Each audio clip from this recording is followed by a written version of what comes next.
Tonight on Ham Nation, Gordo talks about connectors, Don cruises the coast, we look at Dan's new projects, and Amanda's got questions. Netcasts you love. From people you trust. This is Twit. This episode of Ham Nation is brought to you by Icom. For more information, visit icomamerica.com/hamnation and by DX Engineering. DX Engineering offers practically everything you need to outfit your shack, plus the fastest shipping in the industry. Most in-stock items ship the same day, Monday through Friday until 10 p.m. Eastern. For more information, visit dxengineering.com/hamnation.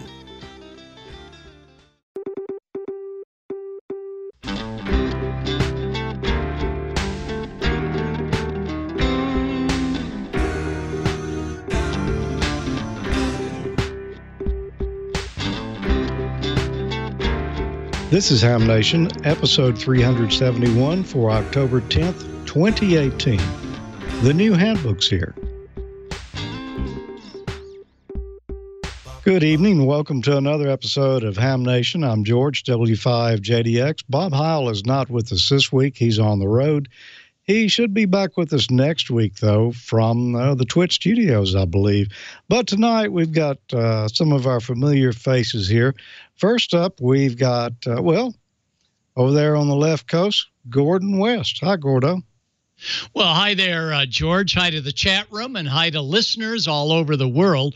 Right now, we're all geared to listening in on the great work that ham operators are doing on the East Coast with the hurricane traffic.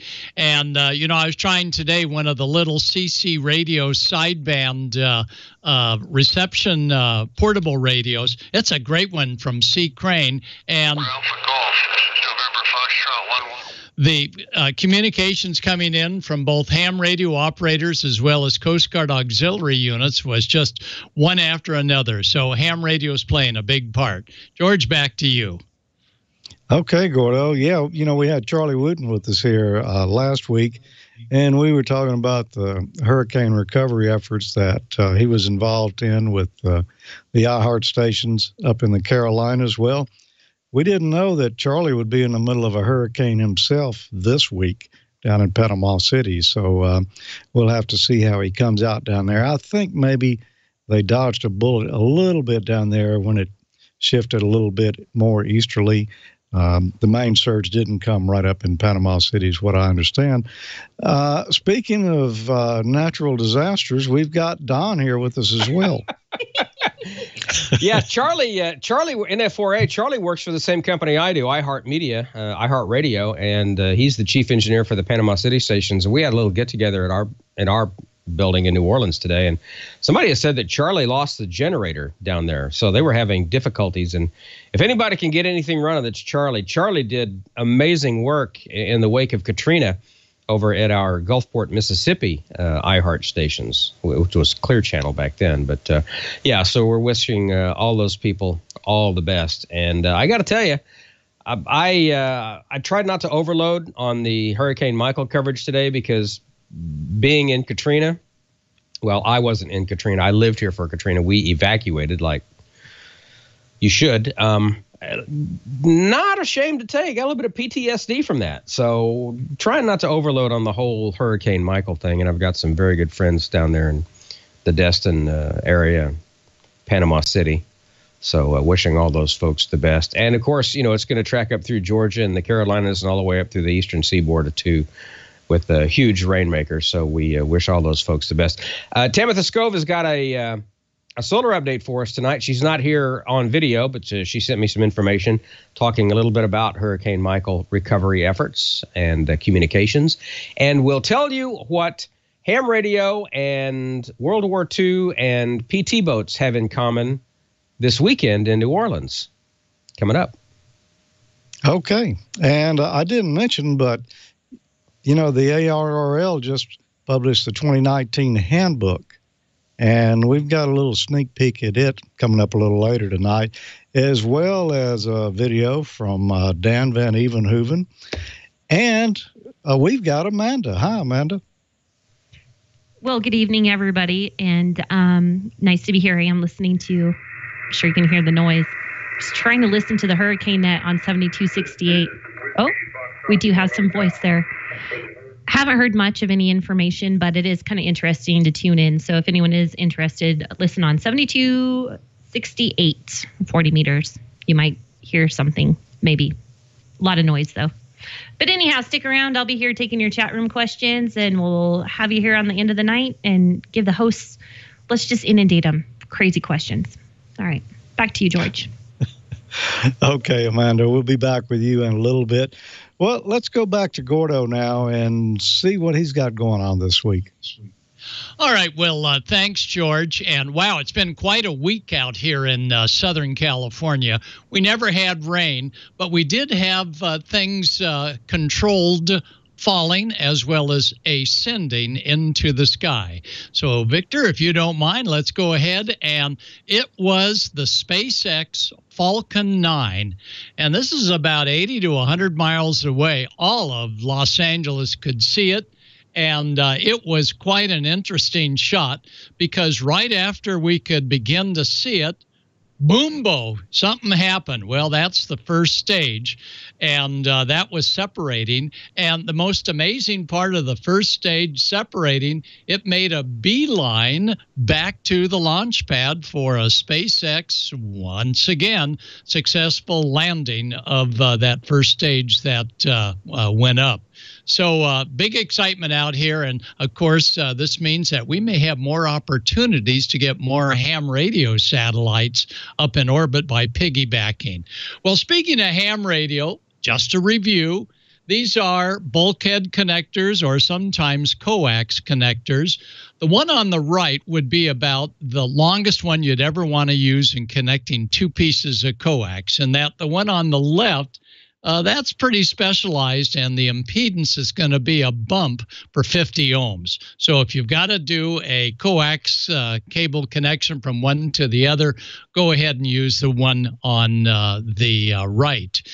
Now, on the right is a UG176 adapter for the larger RG8X cable. The one on the left is a UG175 for smaller RG58U cable. So if you're putting together a ham station or jumper leads and so on made of coax, be sure that you order in the right adapter that goes on the PL259. Here's a common adapter, the one with a cable that we use for tying our handheld into an outside mobile antenna on a vehicle. Avoid using the one that you see in the center there. That's a hard connection, and it really is extra hard on the circuit board inside your handheld. So suggest not to use that, but rather use a one with a flexible connection. And if you're running one of the Chinese radios that the FCC's been talking about, make sure you get it as the right gender, and you'll need to check with DX Engineering when you order up the right cable for your right handheld. Never, ever, ever tee off of a coax connection to run two radios because as soon as you transmit on one of them, the other receiver is going to be toast. And this is the end connector. And if you're not familiar with the end connector, you should be, just to identify it. The right-hand side we call the male connector, and the left one is the receiver, the female connector. And again, these are delicate. And guess what happens when you take a regular PL259 and screw it into this by mistake? Bingo.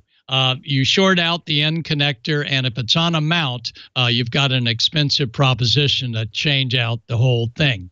So be very careful on how you do your connections. Here is a bulkhead connector. These are very useful if you're putting together a radio project. It accepts the PL259, but you know the bulkhead connector is a great way to make a fun ground plane antenna. And there's going to be some excitement coming up weekend after next in that kids are going to be coming out all over for Jamboree on the Air. And even if your kids are not scouts, get them on the air to work other scouts because it's a fun fun event to get kids more excited in ham radio. Now, here's a picture that I took maybe a couple years ago. Don, what do you think? Maybe 20 years ago, looking at the screen and that brand new computer. But we've been playing ham radio and getting kids involved for a long time, and JOTA is a great event weekend after next. And you know, kids are great in putting together antennas, so you don't have to, as an old ham like me, bend down and break our back or our butt in putting together the antenna. Get the kids to do it. And even kids that are not as mobile as others, that's Pastor Jason, W6AUX, and Kevin, KE6MIG, unfortunately a silent key, but let me tell you, he had a lifetime of ham radio and nothing slowed him down in his passion for the hobby. So kids, this coming weekend after next is JOTA, Jamboree on the Air, and we hope that you'll find a local ham to take good care of you. And weekend after next is Pacificon, and that's why Bob, he's in motion right now getting ready for Pacificon. He'll be at the studio, we hope, next week. I will not, in that I'll still be in motion going up there. But Pacificon really, that's weekend after next, 19, 20, and 21. Pacificon in coming to the Bay Area in San Ramon. We get kids on the air big time. We get them putting together kits. The ARRL has been very instrumental in getting these kits and those to help the kids work the kits. And as you can see, their great eyes can really put together the very smallest of circuits. And here's just one other way to get kids involved. And yes, at Pacificon, there will be a special area for JOTA, where the scouts are all coming together and we'll be getting on the air. And of course, on that Saturday morning, I have our instructor seminar, sponsored by the W5YI group with all the training materials. And we will definitely get a kid up there to do a little demonstration of electricity flowing through a medium. So we hope everybody has a great week. We are thinking especially of those that are in the hurricane path right now, or recovering from the very rapid onslaught of that hurricane. And we're tuning you in on 7268. And this little Sea Crane radio, this is their new version, and they've now added single sideband to it. And it was not bad on being able to pick up signals that are on the East Coast from the National Hurricane Center out of Miami that I could hear well on the big radio, the big Icom here, and could hear reasonably well with just a small little antenna on the Sea Crane receiver. Now, speaking of Icom America, we know Ray will probably be there at Pacificon and a host of other places. Let's see what's happening with Icom America equipment. Heard it, worked it, logged it. It's time to get the transceiver that's best suited for your lifestyle. Icom offers a variety of high-performance and innovative products. See how you can make the most out of contest season with these transceivers. The competitive edge you've been looking for, raise the bar and hear what others cannot with this flagship HF 50 MHz transceiver, the IC7851. Reciprocal mixing dynamic range, crystal clear local oscillator design, spectrum scope, dual receivers, and digital voice recorder. The IC7610 is the SDR every ham wants, and just in time for contesting season. This high-performance SDR has the ability to pick out the faintest signals even in the presence of stronger adjacent signals. The new Icom IC7610 is a direct sampling software-defined radio that will change the world's definition of a SDR transceiver. RF direct sampling, 110 RMDR, independent dual receiver, dual digicell. IC7300 is changing the way entry-level HF is designed. This high-performance innovative HF transceiver with a compact design will far exceed your expectations. RF direct sampling, 15 discrete bandpass filters, large 4.3-inch color touchscreen, real-time spectrum scope, and SD memory card slot. Visit icomamerica.com/amateur for more information on all the great Icom radios. And you can tune in and enter to win. After each episode of Ham Nation, go to icomamerica.com/hamnation. Register to win some great swag prizes. They've got T-shirts, hats, And while you're there, learn how you can win the monthly grand prize drawing for a new radio.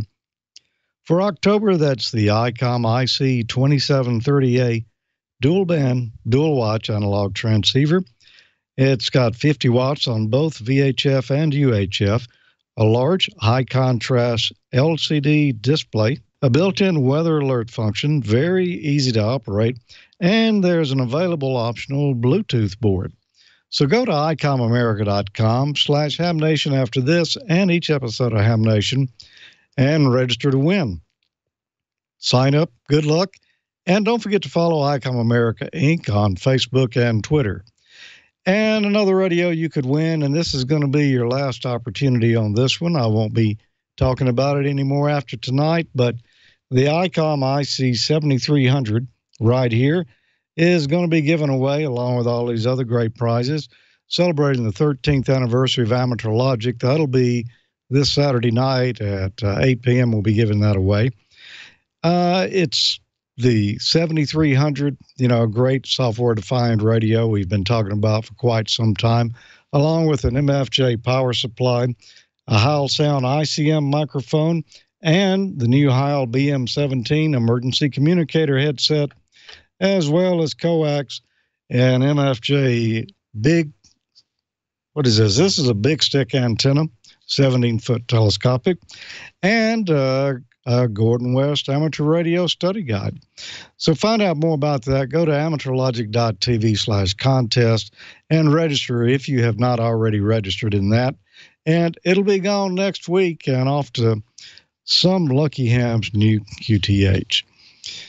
Well, tonight on Smoke and Solder, I mentioned a little earlier that ARRL has just released the new 2019 handbook. And they've changed up the format a little bit this time, so let's take a look at that. Over the years, I've bought a number of the ARRL Amateur Radio Handbooks. This is not all mine. I've got some dating back to, the first one was 1974, which was years before I became a licensed amateur, which was 1991. They've got good information in them, and not just for ham radio operators. Anyone interested in communications will get a lot out of this, as well as just electronics as well. And I've enjoyed these throughout the years, going through finding answers to questions, finding circuits, just all kinds of great information in them. And you can see every year they change a little bit. I don't buy one every year, honestly. I buy one every few years. And they've always done some updating in them. This year, though, they've done something quite special, and I wanted to show it to you here. This is fresh off the press right here. It's the 2019 ARRL Handbook for Radio Communications. There's 6 different volumes included in the nice case here for convenient storage on your shelf, and you can just pull out whichever volume you're interested in, and that's a lot easier than having one of the large books. You can get this to the bench and look up what you need quite handily. The first of the 6 volumes here, Introduction and Fundamental Theory. Let's see what's in there. In the front of the book, it's got the table of contents for all 6 books. Volume number 1 here, what is amateur ham radio? That's familiar, I would say, and I have not been through these yet, so you're getting a first look with me. This looks like, though, traditionally what the ARRL has had in the handbooks. Electrical fundamentals, capacitance, inductance, semiconductors, resistors, basic circuit principles, radio fundamentals, AC waveforms, measuring AC voltages and currents, impedance, electromagnetic waves, circuits and components. Looks like good information there, and maybe similar to what they've had in past manuals. Of course, in the very front here, we've got all our schematic symbols, which we've all come to expect in an ARRL handbook. There's our first chapter right there. And yeah, this looks similar to what I've seen in the handbooks of the past. Good information, certainly for someone just starting out, but for seasoned veterans too. Let's look at Volume 2, Practical Design and Principles, Part 1. There must be 2 of those. There's a Part 2 there as well.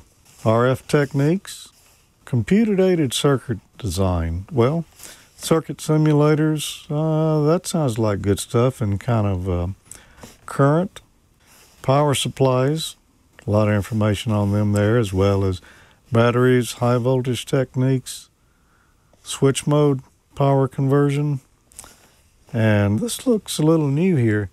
DSP and SDR fundamentals. You won't find that in your 1974 handbook. Oscillators and synthesizers, analog and digital filtering, and modulation. Just take a glance through there. Some semiconductor circuits, impedance matching networks. Saw some transmission line, it looked like there.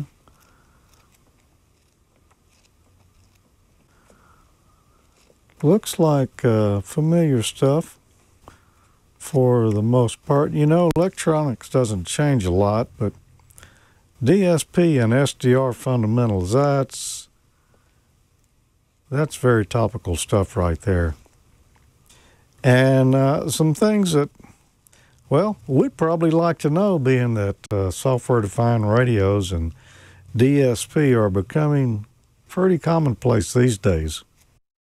Part 2 of Practical Designs and Principles. Let's see what's in there. Receiving, transmitting, transceiver design topics, signal chains and SDRs, SDR design tools, digital protocols and modes, amateur radio data platforms, RF power amplifiers, including solid-state RF amplifiers, projects, and tube amplifier projects, and repeaters here. And it's not just total analog repeaters. We got the FM voice repeaters. They've also got D-Star System Fusion and DMR listed there as well. So information on those systems, that's probably good to have this day and age. Starts out with what looks like familiar information there, and then gets on into software-defined radios here. Let's look back here, digital modes and protocols. I want to see what they've got on the amplifiers here, on the projects. Some ballooning and unmanned aerial vehicles. RF power amplifier. And they look like they cover tube theory there. Tank circuits.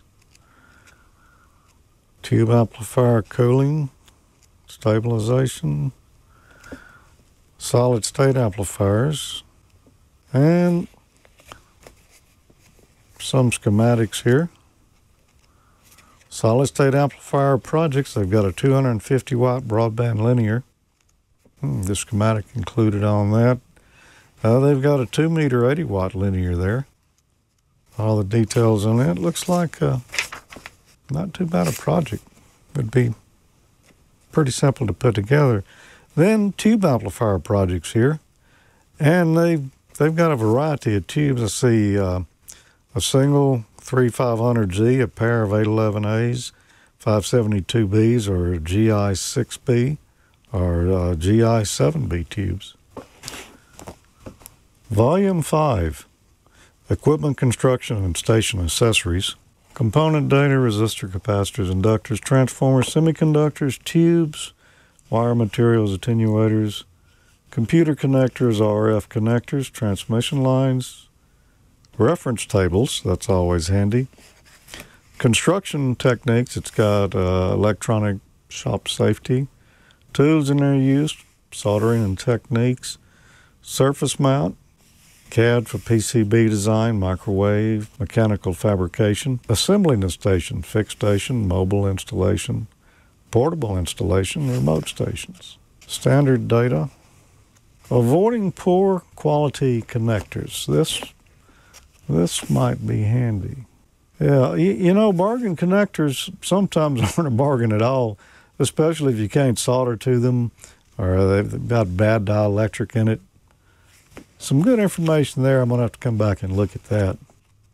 Construction techniques. Yeah, it shows you some of the specialized tools there we use for building chassis, surface mount, some PC board projects there, and construction techniques, different ways. Assembly nest station. 2 more to go. Antenna systems and radio propagation. Fundamental, skywave, maximum usable frequency, troposphere, VHF, UHF, mobile, noise and propagation, space communications, AM broadcast band. Transmission lines. Of course, that's an important topic right there, and it even goes into balance and transmission line transformers. Antennas. Yeah, all good information because, you know, the antenna's one of the most important things when it comes to radio work. One final volume here, and this looks good. Volume 6, Test Equipment Troubleshooting, RFI, and there's an index of all the volumes right there. Test Equipment Troubleshooting, RFI, and index. DC, AC, RF measurements, receivers, transceiver measurements, antenna system measurements, miscellaneous measurements, construction projects, troubleshooting and maintenance, test equipment components, testing at circuit level, after the repair, professional repairs, typical symptoms and faults. That could be handy. Radio troubleshooting hints. That could be good as well. Antenna systems. Look here, repair and restoration of vintage equipment. That could be good too. RF interference. A lot of information there. Locating sources of RFI, power line noise, troubleshooting RFI, automotive RFI, RFI projects. And, of course, a chapter on safety there, electrical safety, antenna and tower safety, RF safety. And then the various indexes. Just a general index here. This has got topics from all 6 volumes right there. In the back there is an index here of the various authors and what they wrote, and one on the projects that are in the books. You can download a searchable copy of the handbook from ARRL if you've purchased a print edition here. And it's got a lot of files and supplemental material that go with the handbooks, as well as searchable, you know, quick way to find anything that's in there, and companion software as well. So whether you're new to amateur radio, have never been a ham before, or you've been one for 50 years, there's something in here that you're going to like. So I highly recommend, if you only buy an ARRL handbook every few years, the 2019 is one of those versions that I think you should get. And I'm serious there. That is a good set of books there. I noticed in the chat room they were saying it's more like an encyclopedia than a handbook. Yeah, it's grown quite large over the years, and a lot of good information in there. I'm going to go back and revisit some of it tonight. I know of several things I want to go back and check out in there. Plus, it's always good to have handy as a reference. So thanks, ARRL, for updating the handbooks every year, all the authors involved with it.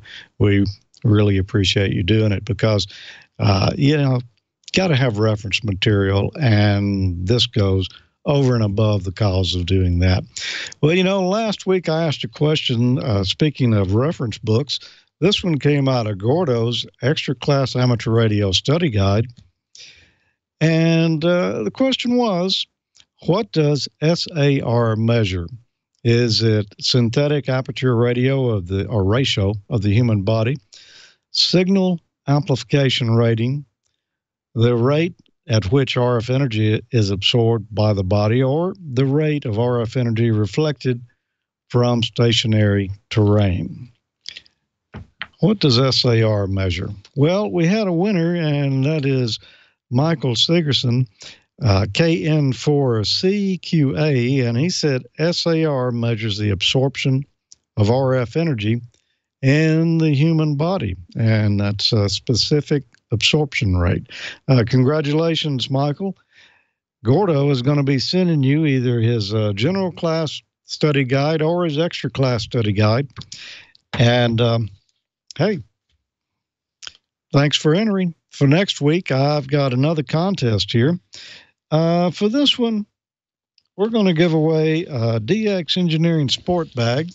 We've seen these before. It's a great handy bag there for, overnighting or going to field day, going to the ham fest, anywhere you need to tote your ham gear and your clothes.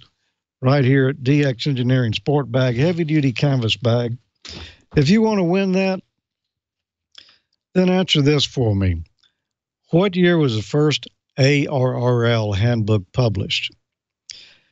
Send your answer to me, hamnationcontest@gmail.com. What year was the first ARRL Handbook published? Hamnationcontest@gmail.com. Maybe we'll be calling your name next week. And now, without further ado, here's Don with what's new in amateur radio news. I have that for you, but also I want to say hello to our listeners on WTWW at 5085 and 15810. WTWW, huge supporter of what we do here at Ham Nation and with Amateur Radio Newsline. And they're doing something kind of cool. They are playing the greatest hits ever recorded from, and they've got some of the best jocks, classic jocks, historical jocks from historical radio stations like CKLW Detroit, WOR New York, KHJ Los Angeles, Big Jim Edwards, Grant Hudson, Jeff Lawrence, Steve Taylor. And the cool thing is these classic jocks, these big time rock and roll disc jockeys, they're all hams. So they're hams playing to hams, and it's very, very cool. So check that out on WTWW. And of course, the huge big signal, 5085 and 15.810. Email at WTWW.us if you'd ever like to get in touch with them. Before we get into the news of the week, I want to plug something that's going on this weekend. The Air, Land, Sea Festival is going on, and this is a big thing in conjunction with the World War II Museum. And one of our local clubs, the Jefferson Amateur Radio Club, will be broadcasting out there. Well, operating out there. W5GAD is their call sign, but they're going to be using their special event call sign, Whiskey Whiskey 2 November Oscar, WW2NO, World War II New Orleans, because there's a PT boat out there, PT 305. It's, if not the only one of the only fully restored PT boats that you can actually ride on. And those boats were designed and manufactured in New Orleans by Higgins, the same people who did those landing craft that you always see in the movies and in the newsreel footage of especially D-Day, of those boats that come up on the beach and the nose drops down and then all the troops run off of those. Those are called Higgins boats. And there's one of those in the museum as well. Those were designed and built here in New Orleans by Higgins Industries, and were it not for the Higgins boats and the PT boats, we would not have won that war. So be listening on HF for Whiskey Whiskey 2 November Oscar. I'm going to be out there too, doing a little operating as well. So it's going to be a great time with the Jefferson Amateur Radio Club. They're good people out there. Let's go ahead and get into the news of the week with Amateur Radio Newsline. From Amateur Radio Newsline Report number 2136, these are the Ham Nation headlines for Wednesday, October 10th, 2018. A series of earthquakes and a tsunami in Indonesia have left more than 800 people dead and countless more injured. Amateur radio operators were activated immediately to assist with disaster communications. The 7.7 magnitude quake, September 28, cut off utilities including power and communications. Emergency operations were established about 700 kilometres or 434 miles from the quake's epicenter at the Luwak Disaster Management Agency. Indonesia's National Radio Society, ARRL, began an emergency net on 7.110 MHz to gather details about landslides and other dangerous conditions. ARRL has also activated a satellite for backup use, much the same as it did during the earthquake that struck in August in Lombok.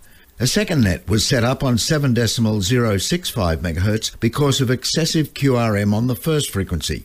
Communications were established early with 2 mobile stations in Palu, Sutrisno YB8NT and Ronnie YB8PR.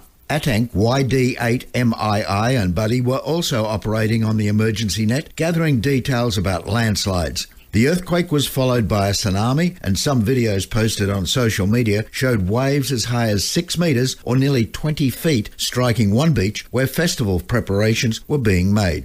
Everything was swept away. For Amateur Radio Newsline, I'm Graham Kemp, VK4BB. Hams in the U.S. could not be happier to have their favorite TV ham, Mike Baxter, KA0XTT, back on the air. Now they have another reason to celebrate: ratings. If you are a fan of American TV, you probably already know that the situation comedy Last Man Standing is now Proud Men Standing Tall in the ratings. The show features Tim Allen, KK60TD, as ham radio operator Mike Baxter, KA0XTT, and viewers report that his signal is 10 over. Variety newspaper writes that the show made its debut on the Fox network on Friday, September 28th, with an average of 1.8 rating for viewers between the ages of 18 and 49, beating its season on ABC, the network that originally carried the show before canceling it. Variety also reports that Last Man Standing was the network's top-rated show for that night, and the most-watched comedy on Fox in nearly 7 years. The show is popular in its amateur radio community thanks to its protagonist being a ham himself, and it so inspired actor Tim Allen that he decided to make things real by getting his ticket in 2014. For many hams, however, the show begins well before the TV is on. The crew operates amateur radio station KA6LMS during meal breaks on production days. The set itself features QSL cards from fans, maybe even some of you listening now. For Amateur Radio Newsline, I'm Kevin Trotman, N5PRE. Now that October's here, it means 2 things: pumpkin spice everything, and more importantly, Jamboree on the Air, Radio Scouting's main event.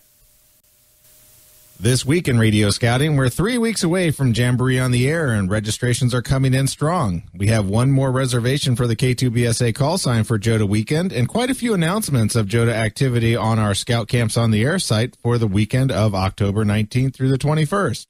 Hams will be demonstrating what they love best about ham radio: all bands, all modes. Let's make this the most active JOTA ever. Get your station registered at jota2018.k2bsa.net. For more information on JOTA or radio scouting, please visit our website at k2bsa.net. For Amateur Radio Newsline and the K2BSA Amateur Radio Association, this is Bill Stearns, NE4RD. And that's all from the Amateur Radio Newsline, your independent source for amateur radio news for 4 decades and counting at arnewsline.org. With Graham Kemp, VK4BB, Kevin Trotman, N5PRE, Bill Stearns, NE4RD, Karen Eve Murray, KD2GUT at the news desk in New York, and our news team across the globe. I'm Don Wellbanks, AE5DW. 7-3. We'll see you next time here on Ham Nation. And always good stuff from the Newsline crew. We've got a great crew there at Newsline. We also have Dr. Tamitha Scoville. You know, she was featured in the November 2018 issue of Practical Wireless magazine in the UK. A viewer sent me a picture of that. Not sure if we have that for you tonight, but no matter. I want to get into there she is in the November 2018 issue of Practical Wireless magazine in the UK. So congrats to her. Let's go ahead and get into the solar update slides while we're here. Solar storm in Aurora, 5-day outlook for you. She says we're dealing with very disturbed solar wind that slowed down our recovery from recent solar storms that hit about a week ago. The disturbed wind will continue to rattle the Earth's shield over the next few days until another solar storm hits the beginning of next week. Expect the ham bands to have issues, especially on Earth's night side. But auroral propagation will be active, and dayside propagation should be marginal, which will help with emergency responders to Hurricane Michael. In the 5-day solar flare and particle radiation storm outlook, a new region is beginning to rotate into Earth view on the sun's east limb that will help boost solar flux, along with the bright regions continuing to grow near the center sun. They've pushed flux back into the 70s this week. This means radio propagation on the day side of Earth is back to marginal levels. These conditions should continue to improve over the next few days as the newest region rotates fully into view. Great news again for shortwave and amateur radio operators responding to Hurricane Michael. And, of course, you should follow her on Twitter. That's at Tamitha Scove. There's her Twitter page right there. If you don't subscribe to that, you are certainly doing yourself a disservice. We've got a new great video from Dan Van Evenhoven. We will get to that right after I tell you about DX Engineering. October is a big month for DXers around the world because Ducie Island will be active for the first time since 2008. It's an uninhabited atoll in the Pitcairn Islands, and it ranks as the 19th most wanted DXCC entity. And, of course, the good people at DX Engineering are experienced DXers who will be joining the anticipated major pileups. And here's some details about Ducie Island. The experienced 14-member VP6D, that's Victor Papa 6 Delta Ducie Island team, is scheduled to operate 8 stations on the island from October 20th to November 3rd, working CW, SSB, RTTY, and FT8. And as mentioned on their website, the operators will be working split mode only, very important, for up-to-date information, profiles of the crew and pilots, and more importantly, the frequencies. Visit the official VP6D website. That's VP6D.com. And DX Engineering is proud to be one of the equipment sponsors for Victor Papa 6 Delta Ducie Island. The DXpedition team chose a range of DX Engineering designed and manufactured gear, from aluminum tubing to low-loss 50-ohm cable assembly. Some of the equipment making the trip to Ducie Island includes Comtech ACB4 hybrid 4-square system. It's a 4-square switch relay unit for 40 meters and 4-square control console. It's an easy-to-use system. Gives you over 5 dB of forward gain for a fantastic front-to-back rejection over 25 decibels. The DX Engineering foot switches are invaluable. They feature spring-loaded pedals, and they're built into tough bodies with slip-proof foot pads and rubber feet that promote positive, rugged, reliable switching. They work much better than I can talk. DX Engineering's pre-assembled radio wire kits include high-quality 14-gauge stranded copper wire with relaxed PVC insulation for easy installation of the radio system, and the DX Engineering next-gen crimp solder 8U PL259 connectors. These patented PL259s have soldered center pins and no crimp shields. They're also high-pot tested to deliver exceptional RF performance and power handling. If you're looking for the latest equipment and expert advice to enhance your station's DXing capabilities, look no further than DX Engineering. Contact them to get ready for Ducie Island or any DXpedition that's on your personal most wanted list. DX Engineering ships faster than anybody else in the industry. Most orders placed by 10 p.m. Eastern are shipped the same day. With proven products and expert advice, DX Engineering helps you shrink the globe. Request your catalog or just shop online 24/7 at dxengineering.com/hamnation. Good folks over there. Now, let's see what's going on with Dan Van Evenhoven. He says ham radio is alive and well. Anyway, you just mentioned, Don, about the Last Man Standing. Yeah, there it is. 2 QSL cars from them. Oh, nice. So we did a pretty good job on that. Tonight we're just going to do one short video. When I was at ARRL Superfest, talked to Gary Drash, K9JJ. Let me get this right. K9DJT. He was the one that wrote the book, Ham Radio is Alive and Well. Let's get on to that video right away. Hi everyone, this is Gary Drash. I'm the author of Ham Radio is Alive and Well. George has been giving a copy away about approximately every 5 weeks on the show. And I'm proud to say that I had a very positive review in QST magazine, page 103. This was the September issue. And the review was done by Rick Lindquist, WW1ME, and he referred to the book as an expanded edition of how did he say this? Expanded edition of what you might find under ham radio in Wikipedia. So I want to thank everyone for their interest in the book and for the sales. 73. And thanks a lot, Gary. It's a great book. It's a must-read. A lot of interesting stuff going on in there. A couple of videos that I'm working on right now. I'm still looking for some more show me your shack videos. I've got a gentleman who just sent me some pictures the other day of all his vintage equipment. Absolutely beautiful. Looking forward to getting that all together. Working on a video as well on how to get this thing back working again. I'm going to do kind of a little knockoff of George stuff. And I'm also working on another video. If you take a look back here, I've got some stuff stacked up, and that's all my ham radio equipment out of the RV. I got to winterize those things, and I know Gordo and George don't have to worry about winterizing, but up here in the northwest, yeah, we got to definitely look forward to winterizing. So I'm doing a quick little video on how I'm winterizing to get all the antennas off the RV so that they don't get buried in snow and get all full of rust. Nothing else here. Let's take it off to Amanda. There Hello. she is. I'm sorry, I did not know it was going directly to me from Dan. Thank you so much, Dan. Wonderful video there. Look forward to the winterizing, by the way. Colorado needs it too. By the way, it's only, let me look here, 39.2 degrees out right now. We had snow today. Not thrilled. All right, let's get to the questions at hand. Now, I did have quite a few questions for Gordo. Gordo is not with us any longer tonight. So I'm going to ask some of these hardline questions to you, George. I'm sure you're up for the challenge. First one, Pierre says he has a question about his feed line. The coax from his antenna to his shack was a bit too long, approximately 15 feet. So instead of cutting it, he decided to just coil it up outside. Should he cut it, or does leaving it long make a difference? It depends on what frequency he's operating on. You know, if he's on HF, it's not going to make as much difference having an extra 15 foot of coax on there. If you were on UHF, though, it starts to add up, VHF a little bit. So I would say, you know, if it's a HF operation, I wouldn't worry about the 15 feet. If it's VHF and UHF, particularly UHF, I might consider cutting it.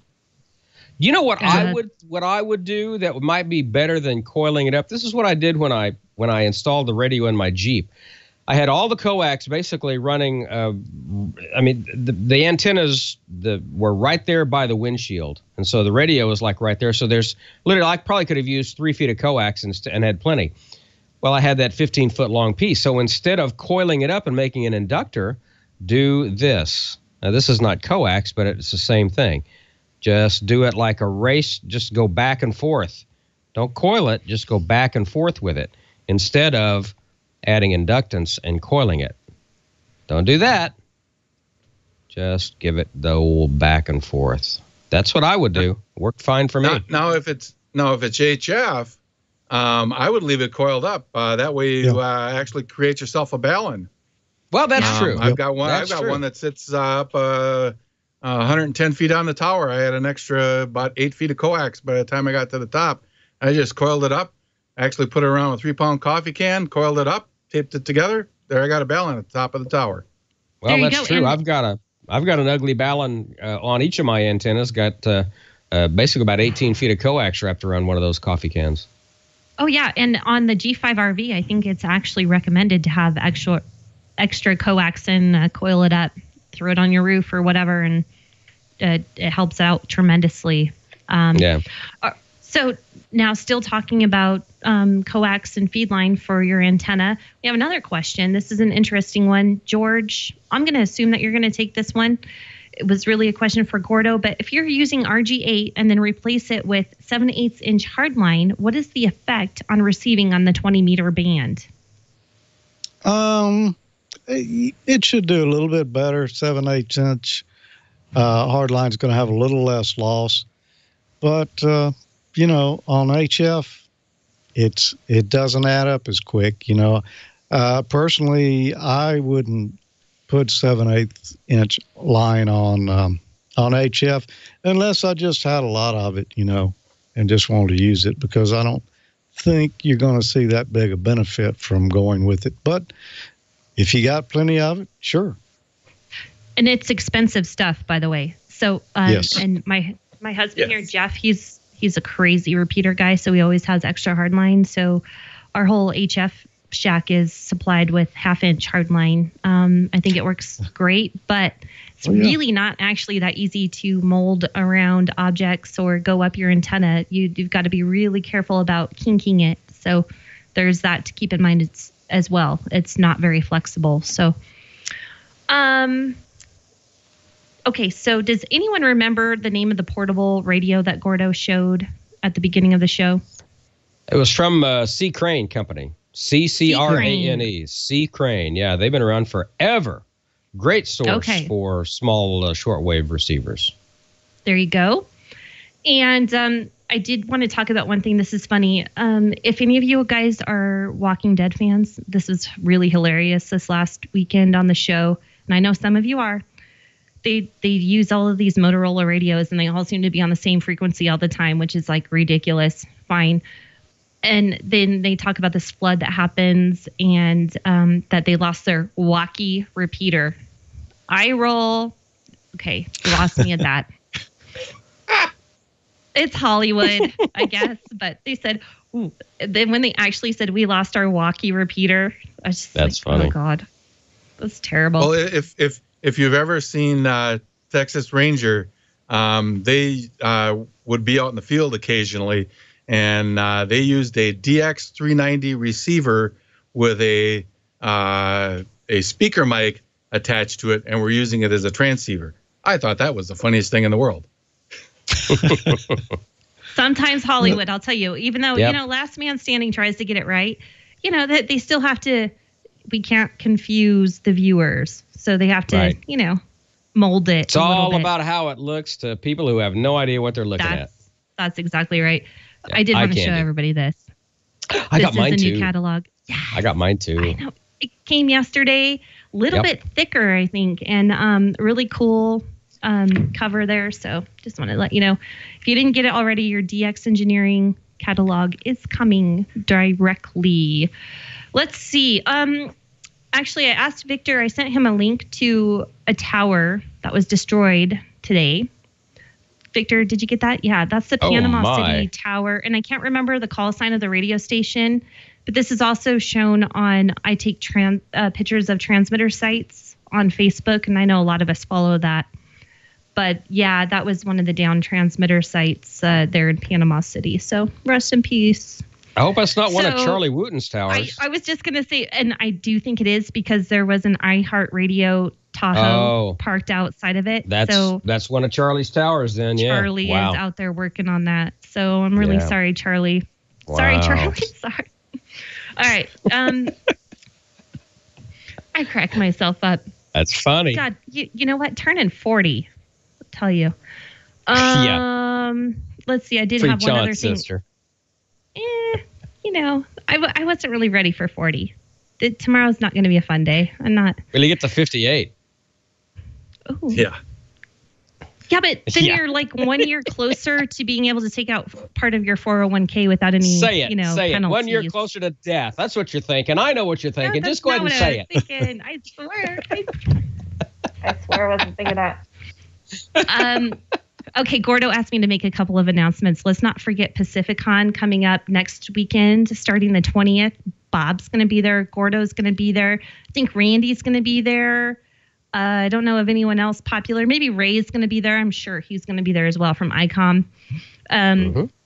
Enjoy it. Have fun. And then we have the Leimark Hamfest that's happening on Sunday, the 28th of October. So Gordo's going to be there as well. So everybody get out there and enjoy those.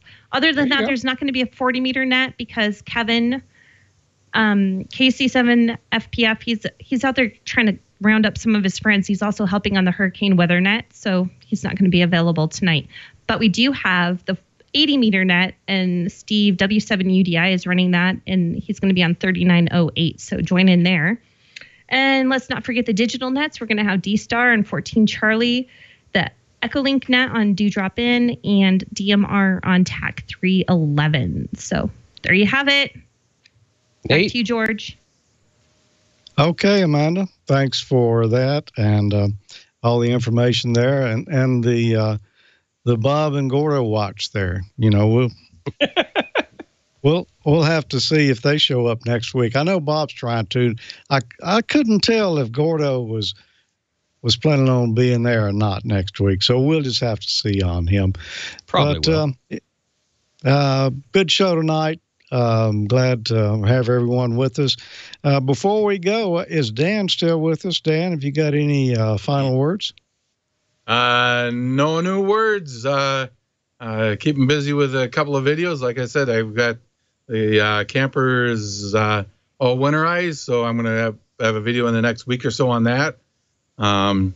It's amazing what you have to go through, and if you don't go through it, it can get quite costly in the spring. So yes, I'm basically showing how to pack up and make sure that you keep all the connectors dry for the winter.